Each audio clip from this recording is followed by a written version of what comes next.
She asked me what my favorite thing was, and I just stood there, not thinking, not deciding, empty. I was making her breakfast, pan already hot, eggs cracking, one clean, one with a bit of shell I had to fish out. The fridge door was slightly open behind me, making that low, warning hum it does.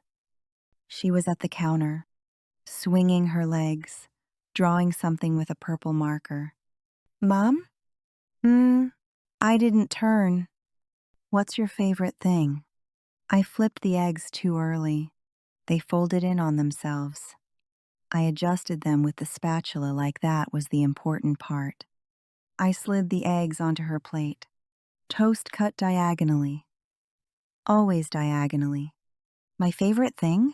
I repeated. Buying time. I carried the plate to her, set it down slightly off center, adjusted it. She waited. Yeah, she said.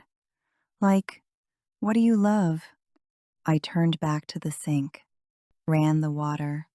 Too fast, turned it down, then up again. I'll think about it, I said. I dried my hands, then dried them again, opened the fridge, stared, closed it, opened it again like the answer might be in there this time. Behind me, she had already moved on, taking a bite, humming, like this was a normal question with a normal answer that I just hadn't said yet.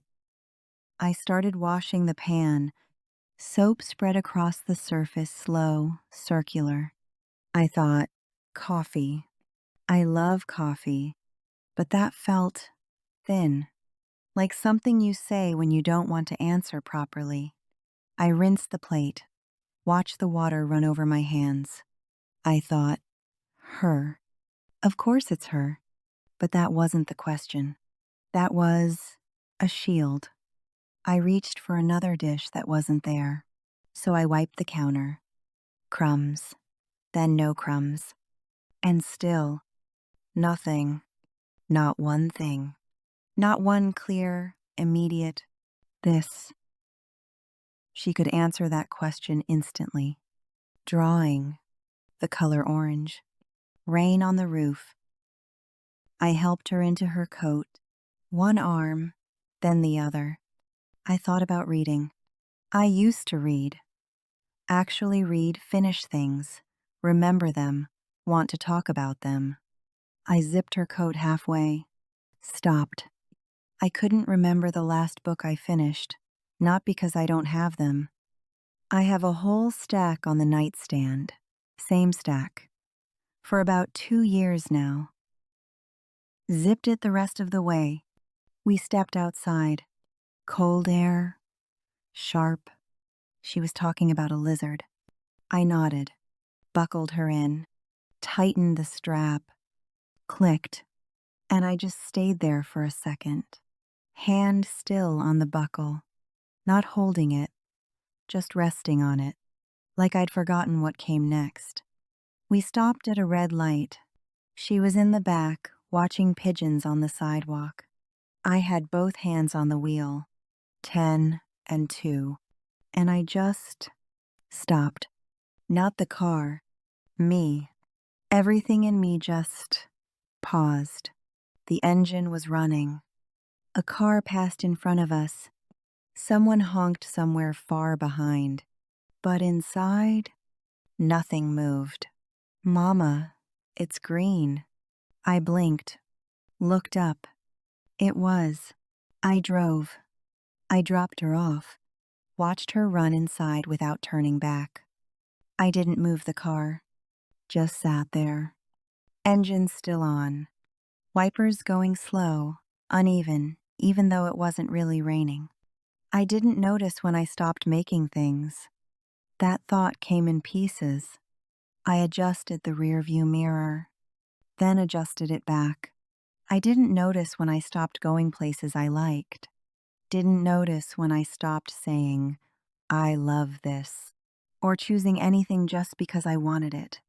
The wipers kept moving, back and forth, like something was still happening, even though nothing was. I think the problem is, and then my phone buzzed. I picked it up. It was about a permission slip for a field trip to a farm. Could I send it back by Thursday? I said yes. I said of course. I wrote farm, Thursday, on the back of a gas station receipt. Hung up, looked at the receipt. The sentence was gone. I started the car, drove home, made the bed, flipped the pillow to the cold side even though no one would notice, put laundry in, stood at the counter, drank the cold coffee, didn't make a face. Here's what stayed, not as a thought, as a feeling. She was here first. That version of me, the one who would have answered immediately, who had preferences, opinions, a favorite everything. I set the mug down, picked it up again. She didn't disappear. She just got quieter, a little at a time, until one morning your 6-year-old asks you a simple question over eggs, and the blank where an answer should be is still shaped like something, just empty. And that's the part that scared me. I pick her up at 3. She gets in the car already talking. The lizard again. Apparently it matters. I nod. This time I'm actually listening. We stop at the same light, same hands on the wheel. And she says, "Did you think of it?" I almost say no. I almost say you. I almost say something real. Instead, I'm still thinking. She nods, like that's allowed, like some answers take time. The light turns green. I drive, and the question is still there, sitting between us, quiet, waiting.